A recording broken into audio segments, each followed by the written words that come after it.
ईशा भी ना परेशान हो जाती है और जब वो परेशान होती है तो सूरज को भी नहीं छोड़ती है। अब सूरज को कब से ईशा कुछ बताने की कोशिश कर रही है, लेकिन सूरज नाराज है क्योंकि ईशा ने रिजाइन कर दिया है अपनी पोस्ट से। आपने रिजाइन दिया, मैंने एक्सेप्ट किया, तो आप जाइए ना, मेरा सर मत खाइए प्लीज। रिजाइन दिया, मैंने एक्सेप्ट किया, तो अब जाइए ना, मेरा सर मत खाइए प्लीज। फिर हम ये भी जानते हैं कि ईशा तो ईशा है, इस सूरज को अपनी बात बताकर ही दम लेगी। देखिए, उसे जो समझ में आया उसने कर दिया। सेलो टेप से उसने सूरज के हाथ बांध दिए। अब सूरज को ना चाहते हुए भी ईशा की बात सुननी पड़ रही है। हाथ बांधने के पीछे रीजन यही है। सूरज एक्चुअली ईशा जी को सुन नहीं रहा है।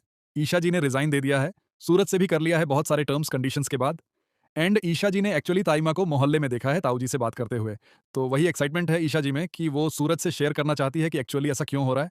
अब ईशा ने ताइमा और ताऊ जी को पहली बार बात करते देखा, तो ईशा वह सूरज से कहना चाहती है कि सूरज, ताइमा और ताऊ जी मिलके बात कर रहे थे, तो कुछ तो है बिग। ताऊ जी ने इतना बड़ा धोखा दिया था, फिर उनकी बातें नहीं हो रही थी, इतना सब कुछ ड्रामा हो गया था, फिर वापस मिल रहे हैं। तो कोई बात है और सूरज नहीं सुन रहा है, वो मान ही नहीं रहा। अब यहाँ पर कुछ ऐसा हुआ कि जिसे सूरज सुन तो रहा था और अंदर ही अंदर सोच रहा था कि क्या ताई जी ताया जी से मिलने जाती हैं। अब कुछ ऐसा ही हो रहा है कि हे ताया और ताई ताई के बीच काफी सालों से बातचीत बंद हो गई है। लेकिन अब कुछ ऐसा हो रहा है जिसके चलते ताई जी जहर पीने को तैयार हैं, क्योंकि इन्हें कहा गया है कि ऐसा करने से आप दोनों एक हो जाएंगे और दूसरी दुनिया में पहुंच जाएंगे। आकाश कहता है कि ताइमा यहाँ पे आइस फैक्ट्री में है, बंद है, वो देख लो, उन पे हार चढ़ने ही वाला है। ऐसे क्योंकि पहले मैं घर में थी, हार चढ़ा दिया जाता है। तो मैं वहां डांटती हूँ, पूछती हूँ ये सब क्या है। कहता है अब तुम इस पेपर पर साइड नहीं करोगी तो सच में हाथ चढ़ जाएगा।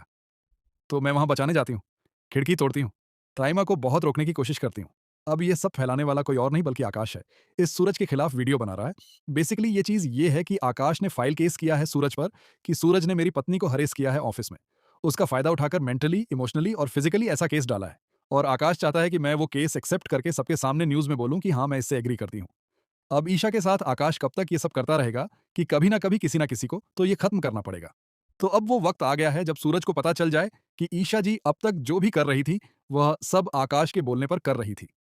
और जब सच सामने आएगा, तभी ईशा और सूरज की कहानी आगे बढ़ पाएगी।